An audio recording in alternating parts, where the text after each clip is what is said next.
Hi, അസ്സലാമു അലൈക്കും. വലിയ അപ്ഡേറ്റുകളായിട്ട് വന്നൊന്നുമില്ല. ഒന്ന് രണ്ട് കാര്യങ്ങൾ നിങ്ങളുമായിട്ട് ഷെയർ ചെയ്യണം. കാരണം എനിക്ക് നിങ്ങളോടല്ലാതെ വേറെ ആരോടും പറയാൻ പറ്റില്ലല്ലോ. നിങ്ങൾ മാത്രമല്ലേ ഉള്ളൂ എൻ്റെ കൂടെ. അപ്പോൾ അതുകൊണ്ട് വന്നതാണ്. ഇപ്പോൾ ഈ ഒരു 19 എന്ന് പറഞ്ഞൊരു ന്യൂസ് ചാനൽ, ഞാൻ അവരുടെ പേരും കാര്യങ്ങളൊന്നും പറയുന്നില്ല. ഈ ന്യൂസ് ചാനലിൽ വന്ന ഒന്ന് രണ്ട് കാര്യങ്ങൾ, അത് എനിക്ക് വിളിക്കുന്ന കോളിൽ ഒരു 50ഓളം പേരെങ്കിലും, ഇന്നൊരു 50 കോളെങ്കിലും എനിക്ക് വന്നിട്ടുണ്ടോ ഇന്ന് മാത്രം. ഞാൻ എടുത്തത് കേട്ടോ. ഓക്കെ, മെസ്സേജ് ആയിട്ടോ ഒക്കെ കോള് മാത്രം വന്നത്. അപ്പം അങ്ങനെ ഞാൻ ഇവരൊക്കെ പറയുന്ന ഒറ്റ കാര്യം തന്നെ, സത്യം പറയണ ഈ പറഞ്ഞത് തന്നെ പറയണ്ട. ഞാനൊരു ലിങ്ക് താഴെ കൊടുക്കുന്നുണ്ട്. അത് നമ്മുടെ ഏതൊരു സുഹൃത്ത്, ഞാൻ ആ വീഡിയോ ഇടയ്ക്ക് കാണാൻ ഇടയായി. വളരെ കൃത്യമായിട്ട് എന്താണോ സംഭവിച്ചത് ആ ദിവസം, അത് പുള്ളി പക്ക, അതായത് ആ നാട്ടുകാരനായിരിക്കാം. അത് നിങ്ങൾ ഏതാണെന്ന് കണ്ടു നോക്കുക, അപ്പോൾ നിങ്ങൾക്ക് മനസ്സിലാവും. അത് അതിൻ്റെ താഴെ. അപ്പോൾ ആ ആളുകൾ ഇനി നിങ്ങൾക്ക് അങ്ങനത്തെ സംശയങ്ങൾ എന്താ ഏതെന്നൊക്കെ ചോദിച്ച് വിളിക്കുന്ന ഇടയ്ക്ക് ആ വീഡിയോസൊക്കെ, പഴയ വീഡിയോസോ അല്ലെ വേറെ യൂട്യൂബേഴ്സിൻ്റെ അടുത്തൊക്കെ ഒന്ന് എടുത്ത് കണ്ടു കഴിഞ്ഞാൽ നിങ്ങൾക്ക് ഏകദേശ കാര്യങ്ങളൊക്കെ മനസ്സിലാവും, ബോധ്യപ്പെടും. പിന്നെ ചോദിക്കേണ്ട ആവശ്യമില്ല. നമുക്ക് ഇനി അങ്ങോട്ട് മുന്നോട്ടുള്ള എന്താ അപ്ഡേറ്റ് എന്താണെന്നുള്ളത് മാത്രം നോക്കിയാൽ പോരെ. അപ്പോൾ ഇന്നത്തെ വിഷയം, അപ്പോൾ നമ്മൾ ആ ഒരു വീഡിയോ എല്ലാവരും കണ്ടല്ലോ, ആ വീഡിയോ ഒക്കെ കണ്ടു. അപ്പോൾ ആ വീഡിയോയിൽ ഉള്ള കുറച്ച് കാര്യങ്ങളൊക്കെ ഞാൻ പറഞ്ഞു, ഒന്നും ഞാൻ റിപ്പീറ്റ് ചെയ്യുന്നില്ല, അതൊക്കെ അവിടെ പോട്ടെ. ഞാൻ അതൊരു ചെറിയൊരു കാര്യം, അതായത് ഞാൻ വിട്ടുപോയി. നമ്മൾ ഡ്യൂട്ടിയൊക്കെ കഴിഞ്ഞ് വന്നിട്ടാണ് ഈ വീഡിയോ ചെയ്യുന്നത്. ഇപ്പോൾ രാത്രി 1:44 ആയിട്ടുണ്ട്. ഇപ്പോൾ ഞാൻ ഈ നേരത്തൊക്കെയാണ് വീഡിയോ ചെയ്യുക. ഡ്യൂട്ടിയൊക്കെ കഴിഞ്ഞ് വന്ന് പിറ്റേന്ന് രാവിലെ 6 മണി 7 മണിക്ക് എനിക്ക് പോകണം. അപ്പോൾ ആ സമയത്ത് അപ്പോൾ വിട്ടുപോകുന്ന ചില കാര്യങ്ങളൊക്കെ ഉണ്ട്. അപ്പോൾ അങ്ങനെ ആലോചിച്ചപ്പോൾ അയ്യോ ഞാൻ പറഞ്ഞിട്ടില്ലല്ലോ എന്ന് നമുക്ക് തോന്നുന്നതാണ്. അപ്പോൾ അതിലുള്ളൊരു വിട്ടുപോയൊരു കാര്യം, ഞാൻ ആരും പ്രതിയാണെന്നോ അല്ലെങ്കിൽ മറ്റുള്ളത് ഇന്ന ആളാണ് എടുത്തുകൊണ്ടത്, ചില യൂട്യൂബേഴ്സിലൊക്കെ ഞാൻ കണ്ടു ഇതാണ് പ്രതി, ഇവരാണ് ചെയ്തത്. ഞാൻ അങ്ങനെ എവിടെയും പറഞ്ഞിട്ടില്ല. നമുക്ക് ആരും ഇല്ലാത്ത സമയത്ത് ഒരു പാവപ്പെട്ടവർക്ക് വേണ്ടി ഞാൻ ഇറങ്ങിയപ്പോൾ നിങ്ങളെല്ലാം കൂടെ നിന്നു. നമ്മളെ വഴിക്ക് പോയപ്പോൾ കണ്ടെത്തിയ കുറച്ച് കാര്യങ്ങൾ, ഇനി അത് പോലീസാണ് അന്വേഷിക്കേണ്ടതും നിയമപരമായിട്ട് തന്നെ മുന്നോട്ട് നീങ്ങേണ്ടതും. അതിനപ്പുറത്തേക്ക് എന്തുണ്ടോ അത് എനിക്കിവിടെ വിളിച്ച് പറയേണ്ട ഒരു ആവശ്യമില്ല. അതവിടെ നിൽക്കട്ടെ. ഓരോ മനുഷ്യ മനസ്സും നിഗൂഢതയുടെ കോട്ടാന്നല്ലേ, കുറച്ച് നിഗൂഢതയൊക്കെ ഇവിടെ കിടക്കട്ടെ. അപ്പം അങ്ങനെ നമ്മുടെ പോലീസുകാർ നന്നായി അത് അന്വേഷിക്കും ഇൻഷാ അല്ലാഹ്. അപ്പം ഞാൻ കഴിഞ്ഞ വീഡിയോയിലൊക്കെ പറഞ്ഞ പോലീസ് നായൻ്റെയൊക്കെ കാര്യം പറഞ്ഞു. ഞാൻ എൻ്റെ ഒരു ജീവിതത്തിൽ 34 വയസ്സാവുന്ന എനിക്ക്, എൻ്റെ ജീവിതത്തിൽ ഇന്ന് വരെ ഞാൻ ഒരുപാട് കള്ളം പറയുന്ന പോലീസുകാരെ കണ്ടിട്ടുണ്ട്. പക്ഷേ കള്ളം പറയുന്ന ഒരു പോലീസ് നായയെ ഞാൻ ഇന്ന് വരെ കണ്ടിട്ടില്ല. ഓക്കെ, മനസ്സിലാവുന്നവന് മനസ്സിലാവും. അപ്പോൾ ഇനി ഇൻഷാ അല്ലാഹ് എത്രയും പെട്ടെന്ന് നമ്മളെ നിയമങ്ങൾ തിരിച്ചു വരട്ടെ, സത്യം തെളിയട്ടെ. അപ്പോൾ അതിൻ്റെ നമ്മുടെ സോഷ്യൽ മീഡിയയും തരംഗവും ഈ വിവാദങ്ങളും കാര്യങ്ങളൊക്കെ നമ്മൾ ഉണ്ടാക്കിയത് എന്തിനായിരുന്നോ അത് വിജയം കണ്ടിട്ടുണ്ട്. ഇൻഷാ അല്ലാഹ് ഒരു പരിധി വരെയൊക്കെ വിജയം കണ്ടിട്ടുണ്ട്. പിന്നെ അതേപോലെ 19 കാര്യങ്ങൾ ഞാൻ അദ്ദേഹത്തെ എടുത്ത് പരാമർശിക്കാൻ, എനിക്ക് ഒരാളോട് ഒരു ശത്രുതയോ ഒരു കാര്യമില്ലാത്ത ഒരാളാണ് ഞാൻ. പ്രത്യേക മതത്തിൽപ്പെട്ട ആളുകളോടോ അല്ലെങ്കിൽ എല്ലാ മതമായാലും ശരി, എല്ലാ ആളുകളായാലും ശരി, പല ആളുകളും ചോദിച്ചത് കൊണ്ടായിരിക്കാം ഞാൻ ഇങ്ങനെയൊക്കെ പറയുന്നത് കേട്ടോ, അല്ലെങ്കിൽ ചില കമൻറ്റുകൾ കണ്ടുകൊണ്ടൊക്കെ. അപ്പോൾ ഇന്ന മതം എന്നോ ഇന്ന ആളെന്നോ അങ്ങനെ ഒന്നുമില്ല. ഓക്കെ, നിങ്ങൾക്ക് വേണമെങ്കിൽ ഞാൻ നമ്പറൊക്കെ തരാം. ഇന്ന് എന്നെ വിളിച്ചിട്ട് ഒരാൾ പറഞ്ഞു ഇന്ന സ്ഥലത്ത് പോകണം, അവിടെ ഇങ്ങനെ കുട്ടികളൊക്കെ കണ്ടെത്തിയാണെന്ന് പറഞ്ഞു. ഞാൻ അദ്ദേഹത്തിൻ്റെ വാക്ക് പോലും ഞാൻ അവഗണിച്ചില്ല. ഓക്കെ, താങ്കൾക്ക് അങ്ങനെ ഒരു സന്തോഷം ഉണ്ടെങ്കിൽ, ഇത്രയൊക്കെ നമ്മൾ പറഞ്ഞിട്ടും അങ്ങനെ പുള്ളി പറയുന്നുണ്ടെങ്കിൽ ഓക്കെ പോവാം. നമ്പറൊക്കെ തന്നു അവരോട്, എന്താ വെച്ചാൽ അതൊക്കെ അവരവരുടെ വിശ്വാസങ്ങളും കാര്യങ്ങളായിട്ട് അവർ ചെയ്തോട്ടെ, ഞാൻ അതിലൊന്നും ഇടപെടില്ല. അപ്പോൾ അതുപോലെ ഒരു മതങ്ങളെ കുറ്റം പറയാനോ അല്ലെങ്കിൽ എന്നെ വ്യക്തികളെ കുറ്റം പറയാനോ ഞാനല്ല. ഞാൻ ഇതിൻ്റെ പിറകിൽ പോയി അന്വേഷിച്ച് കണ്ടെത്തിയ കുറച്ച് കാര്യങ്ങൾ. അപ്പോൾ ആ ആളുകൾ വീണ്ടും ചോദിക്കുന്ന ആളുകൾക്കൊക്കെ പറയാണ്. അപ്പോൾ അങ്ങനെ നമ്മളിങ്ങനെ വീട്ടിൽ നിന്ന് അന്വേഷണമൊക്കെ തുടങ്ങി അങ്ങനെ എത്തി. ഞാൻ നിൽക്കുന്നത് എവിടെയായിരുന്നു? 2021-22 നിന്നത് അങ്കമാലി ബസ് സ്റ്റാൻഡിലായിരുന്നു ഞാൻ നിന്നത്. ചുരുക്കി പറയാം, ഞാൻ അങ്കമാലി ബസ് സ്റ്റാൻഡിൽ നിന്ന് അങ്ങോട്ട് പോകണമെന്നുണ്ടെങ്കിൽ വലിയ കടമ്പയാണ് എനിക്ക്. ഞാൻ അവിടെ തികച്ചും ഞാനൊരു ഒറ്റപ്പെട്ട ഒരു വ്യക്തിയാണ്, എനിക്കൊന്നും ചെയ്യാൻ പറ്റാത്തൊരവസ്ഥയിലായിരുന്നു. അപ്പോൾ എന്ത് ചെയ്യണം, എന്താണ് ഏതാണെന്നൊന്നും അറിയുന്നില്ല. അപ്പം അങ്ങനെ ഞാൻ അതിനെക്കുറിച്ച് അന്വേഷിക്കാൻ നോക്കുമ്പോൾ ഞാൻ പറഞ്ഞല്ലോ മാഫിയ കാര്യങ്ങളൊക്കെ ആയിട്ട് ഭയങ്കര പ്രശ്നം കാര്യങ്ങൾ. അങ്ങോട്ട് മുന്നോട്ട് ഇത്തിരി പോകണമെന്നുണ്ടെങ്കിൽ തന്നെ ഭയങ്കര ബുദ്ധിമുട്ടായിരുന്നു അന്ന്. ഇന്നും ഒക്കെ അന്നത്തെ കാര്യം പറഞ്ഞു.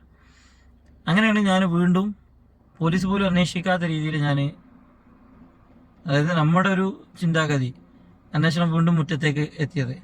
അപ്പോൾ ഇവർക്ക് ആരെങ്കിലും ശത്രുക്കളുണ്ടോ, ഇവർക്ക് ആരെങ്കിലും ശത്രുത ഉണ്ടോ, എന്തെങ്കിലും വിഷയങ്ങൾ കഴിഞ്ഞിട്ടുണ്ടോ, ഇതായിരുന്നു പിന്നെ എൻ്റെ കൂടുതൽ അന്വേഷണം. അന്നൊക്കെ എന്നെ എത്ര ആൾ കുറ്റം പറയും, നീ ഇത് ഏറ്റെടുത്ത് എന്ന് പറഞ്ഞിട്ട് നിനക്ക് വേണ്ട പോലീസ് അത് ഇതെന്നൊക്കെ പറഞ്ഞ് എല്ലാവരും പറഞ്ഞു. ഞാൻ ഒരുപാട് പഴി കേട്ടായിരുന്നു.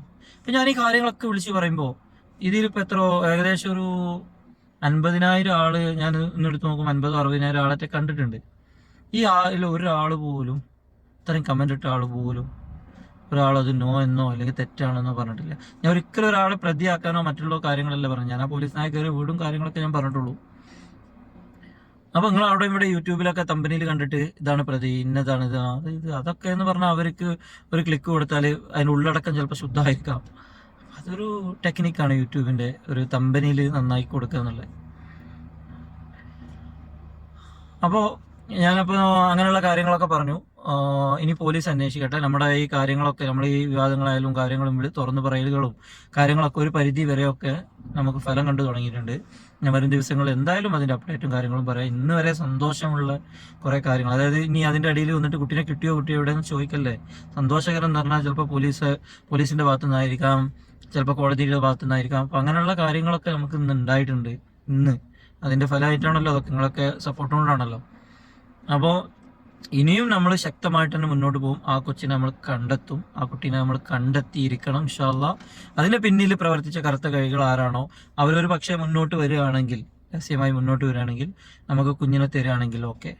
അല്ലെങ്കിൽ അങ്ങനെയാണെന്നുണ്ടെങ്കിൽ നമ്മൾ ഒരിക്കലും നമുക്ക് ഒരു നിയമത്തിനും അവരെ ശിക്ഷിക്കേണ്ട. നിയമം ശിക്ഷിക്കുമായിരിക്കും, പക്ഷെ നമ്മൾ അവരെ നിയമത്തിന് വിട്ടുകൊടുക്കില്ല. പോട്ടെ, നമ്മൾ മാപ്പ് കൊടുക്കും അവർക്ക് മാപ്പ് കൊടുക്കാം നമുക്ക്. പക്ഷേ അതല്ലാതെ അവരങ്ങനെയാണെന്നുണ്ടെങ്കിൽ നമ്മളത് അന്വേഷിച്ച് കണ്ടെത്തിയിരിക്കും, അത് ഏത് വഴിയാണെങ്കിലും. പിന്നെ ആ ചാനലിൽ പറഞ്ഞ കാര്യങ്ങൾ, ആ ചാനലിൽ അയാൾ ആരെ വെളുപ്പിക്കാൻ വേണ്ടിയിട്ട് ഞാൻ പറഞ്ഞു, മിസ്റ്റർ ജോൺസൺ ആണെന്ന് തോന്നുന്നത് അദ്ദേഹത്തെ പറഞ്ഞു, സ്മാർട്ട് ആകാം പക്ഷെ ഓവർ സ്മാർട്ട് ആകരുത്, അത് കുറച്ച് നല്ലതല്ല അത്. താങ്കൾ അതിൽ പറയുന്നുണ്ട്, പിന്നെ നെറ്റ്വർക്കിൻ്റെ പ്രശ്നമാണ്, അല്ല ഞാൻ കാണിച്ചു തരുന്നത്. പുള്ളി അതിൽ പറയുന്നുണ്ട്, ആ കമ്പനിയിലൊക്കെ ഒന്ന് എടുത്തു, ഞാൻ സ്ക്രീൻഷോട്ട് എടുത്ത് വെച്ചിട്ടുണ്ട്. അത് പുള്ളി കൊടുത്തിരിക്കുന്നത് എന്താ അറിയോ, ദിയമോളുടെ മുഖം വികൃതമാക്കി. നിങ്ങളെല്ലാവരും അത് കണ്ടിട്ടുണ്ടാവും ഇല്ലേ? ഞാൻ പറയുന്ന എന്തെങ്കിലും തെറ്റുണ്ടെങ്കിൽ ധൈര്യമായിട്ട് കമന്റ് ഇട്ടുള്ളൂ. അതായത് ദിയമോളുടെ മുഖം വികൃതമാക്കി, അങ്ങനെ ആക്കി, ഇങ്ങനെ ആക്കി, ഇതാക്കി എന്നൊക്കെ. ഒരു പെറ്റ ഉമ്മയുടെ അടുത്ത് വന്നുകൊണ്ട് അയാൾ ചോദിക്കുന്ന കാര്യങ്ങളാണ് ഇതൊക്കെ. അപ്പോൾ നാടോടികൾ കൊണ്ടുപോയിട്ട് അവരുടെ മുഖമൊക്കെ അങ്ങനെ ആക്കിയിട്ടുണ്ടാവും, ഇനി തിരിച്ചറിയാൻ ബുദ്ധിമുട്ടായിരിക്കും. അയാൾ ആർക്ക് വേണ്ടിയിട്ടാണ് ആ സംസാരിക്കുന്നത്? അയാള് ആർക്ക് വേണ്ടിയിട്ടാണ് അവിടെ സംസാരിക്കുന്നത്? അപ്പൊ നിങ്ങൾക്ക് സംശയം ഉണ്ടായി, ജുനൈദ് എന്താ എങ്ങനെയൊക്കെ പറയുന്നതെന്ന്. ഇനി അതിനൊരു ഫ്ലാഷ് ബാക്ക് ഉണ്ട്. ഞാൻ ഇന്ന് വരെ അത് പറയാതിരുന്ന അയാളെ കുറിച്ചിട്ട്. ഇയാള് ഈ കാര്യങ്ങളൊക്കെ കഴിഞ്ഞ് അയാൾ എന്റെ വായോണ്ട് അതിൽ പറയുന്നുണ്ടത്, എനിക്കറിയുന്ന കാര്യം, ഞങ്ങളടുത്ത് അതൊന്നും വിളമ്പിയിട്ടില്ല. അപ്പൊ ഇപ്പൊ എനിക്ക് തോന്നുന്നത് അത് പറയണമെന്ന്. ഇയാള് ഈ സംഭവം നടക്കുന്ന സമയത്ത് വലിയ അന്വേഷകനായിട്ട് ഇതേപോലെ ഇപ്പൊ കണ്ടില്ല നിങ്ങളെ വീഡിയോയിലെ പുള്ളിക്കാരന്റെ ആവേശമൊക്കെ, ഇതേപോലെ പുള്ളി പണ്ടൊരിക്കൽ വന്നിരുന്നു ഈ കുട്ടീനെ കാണാതായ ഉടനെ. അന്ന് കാണാതെ ഉടനെ അദ്ദേഹം വന്നിട്ട് മുഴുവൻ അന്വേഷിച്ച് കാര്യങ്ങളും അതൊക്കെ വീഡിയോ ഫോട്ടോ ഇതിനേക്കാൾ ഉഷാറിൽ ആത്മാർത്ഥതയോടെ പുള്ളി എടുത്തു. അയൽവാസികളോടൊക്കെ സംസാരിച്ചു, ഇവരുടെ അടുത്തൊക്കെ പോയി, അവിടെ അടുത്തൊക്കെ പോയി ഒക്കെ ചെയ്തു.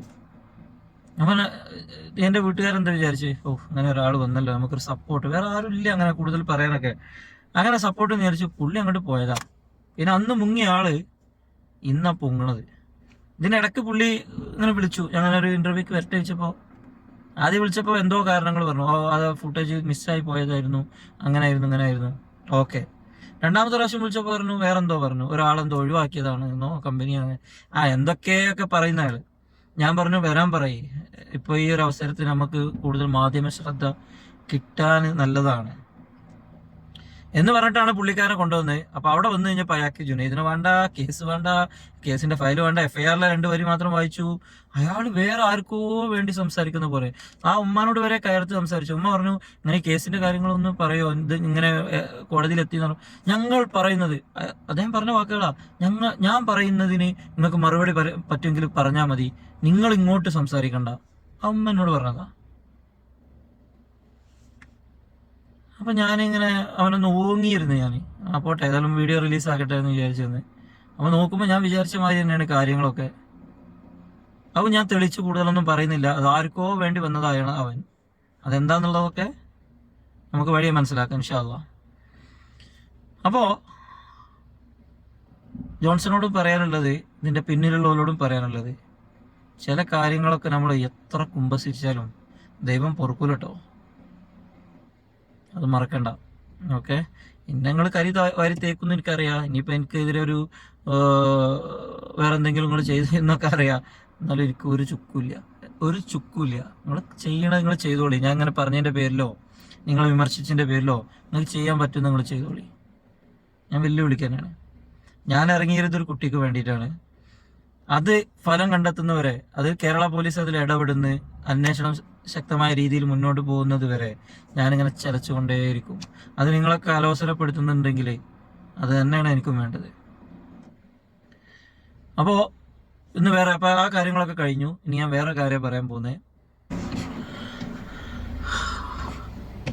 അപ്പോൾ ഞാൻ പറയാൻ പോകുന്നത് നമ്മുടെ കേസുമായിട്ട് ബന്ധപ്പെട്ടൊന്നുമല്ല. എനിക്ക് കുറച്ച് കാശ് കിട്ടിയിട്ടുണ്ട്. അത് ആര് തന്നു, എവിടുന്ന് വന്നു, എന്ത് തന്നു, അങ്ങനത്തെ ചോദ്യങ്ങളൊന്നും ഇത്. അപ്പോൾ ഞാൻ ആ കാശ് ഉപയോഗിക്കുന്നത്, നമ്മളൊക്കെ കഷ്ടപ്പെട്ടിട്ടുണ്ട്. 1 മുതൽ 10ാം ക്ലാസ് വരെ പഠിക്കുമ്പോൾ ചരടി കെട്ടി പോകുന്ന ആളുകൾ എനിക്കറിയാം, ചെരുപ്പിടാതെ പോകുന്ന ആളുകൾ എനിക്കറിയാം. നമ്മൾ അനുഭവിച്ചിട്ടുണ്ടാവും അങ്ങനെയൊക്കെ. അതെന്താവട്ടെ. അപ്പോൾ അങ്ങനെയുള്ള കുറച്ചൊരു 5 പേർക്ക് നിങ്ങൾ ഈ കമൻ്റ് ഇടുന്ന, അല്ലെങ്കിൽ ഈ വീഡിയോ കാണുന്നതിൽ പാവപ്പെട്ട, നിങ്ങൾ ഒരു പേടിയും പേടിക്കണം. നിങ്ങളെ പേരോ നിങ്ങൾ ആരാന്നോ എന്താണെന്നോ ഞാൻ ചോദിക്കില്ല.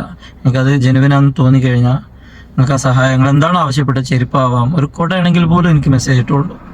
ഓക്കെ, ഇനി നിങ്ങൾ മെസ്സേജ് ഇട്ടിട്ട് എനിക്ക് ഈ ഒരു പ്രാവശ്യം സഹായിക്കാൻ പറ്റിയിട്ടില്ലെങ്കിൽ ഉറപ്പായിട്ടും ആ മെസ്സേജ് ഞാൻ അവിടെ എടുത്തു വെക്കും.